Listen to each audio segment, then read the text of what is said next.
Wow, ang laki ng praying mantis or baying-baying. Oh, napakalaki niya at saka nang hinangwakan, lumilipad at tumadapo sa short pa ng bata at lumilipad doon palayo, papunta doon sa pinto ng classroom. Ayun, mga bata, very curious sila, no?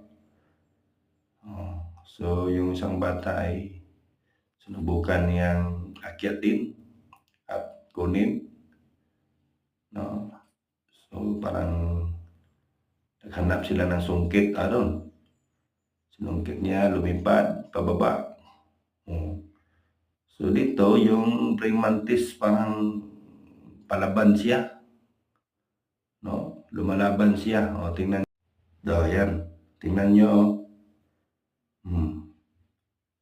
Lumalaban siya. Saka dumapo siya doon sa parang bulaklak ba yan, no? Doon.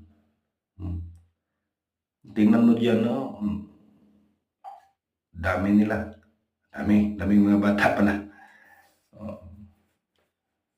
So, kung tingnan mo, parang lumalaban talaga yung praying mantis.